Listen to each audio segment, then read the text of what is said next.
నమస్తే నా పేరు Keerthana welcome to T6 news Tandur Vikarabad జిల్లా వ్యాప్తంగా రేషన్ బియ్యం పంపిణీకి సర్వర్ అనేక చిక్కులు తెచ్చిపెడుతోంది వందల సంఖ్యలో ప్రభుత్వం పంపిణీ చేస్తున్న ఉచిత బియ్యాన్ని తీసుకునేందుకు ఎగబడటంతో సాంకేతిక సమస్యలు తలెత్తి సర్వర్ మొరాయిస్తోంది దీంతో రేషన్ దుకాణాల వద్ద లబ్ధిదారులు గుంపులుగా చేరడం కొన్ని చోట్ల వాగ్వాదానికి దిగడంతో తీవ్ర గందరగోళం నెలకొంటోంది ముఖ్యంగా తాండూర్ పట్టణంలోని రేషన్ దుకాణాల వద్ద సర్వర్ పనిచేయక లబ్ధిదారులు గంటల కొద్దీ బారులు తీరారు నాసిరకం బియ్యం పంపిణీ చేస్తున్నారని లబ్ధిదారులు పాలకులపై విరుచుకుపడ్డారు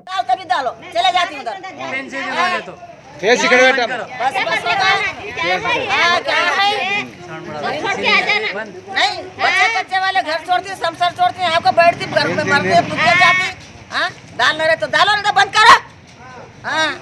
क्या है तमाशा? रोज आपको पढ़ा शर्म पढ़ना బియ్యం వేసేటోళ్ళకి తిప్పలు ఉన్నది మాకు తిప్పలు ఉన్నది దమ్ము వస్తున్నది చేతగాని పానానికి ఏం చేయాలి సారు అన్నయ్య గారికి అయితే ఇక్కడ ఉన్నటువంటి ప్రాబ్లం ఏముంది మన దగ్గర అంటే నెట్వర్క్ సరిగ్గా రావడం లేదు, సర్వర్ డౌన్ అవుతుంది ఒక 3 days నుంచి హాఫ్ అన్ అవర్ 1 hour. దానివలన ప్రజలు చాలా ఇబ్బంది పడుతున్నారు, మేము కూడా చాలా ఇబ్బంది పడుతున్నాం అన్నట్టు. ఉదయం 7:30కు తెరిస్తే 11 వరకు టవర్ సరిగ్గా ప్రాబ్లం ఉంది, చాలా ప్రాబ్లం అవుతుంది అన్నట్టు. కస్టమర్లు కూడా చాలా ఇబ్బంది అవుతుంది. ఇక ముసలి వాళ్ళకైతే చెప్పొద్దు అవస్థ, చాలా అవస్థ అవుతుంది. వాళ్ళు కూడా మాకేమనే పరిస్థితి లేము, మేము వాళ్ళకి ఏమనే పరిస్థితులే లేవు.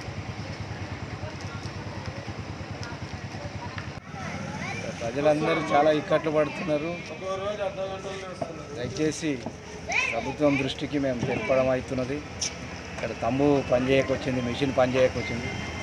దయచేసి మీరు మేము ఎన్నో పనులు వదులుకొని ఇక్కడ గంటలు గంటలు ఎండలు నిలబడాల్సి వస్తున్నాం.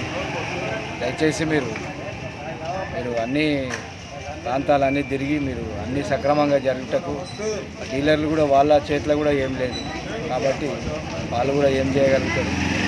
దయచేసి దృష్టికి మేము చెప్తున్నాము. ప్రజల కష్టాలన్నీ మీరు తీర్చడానికి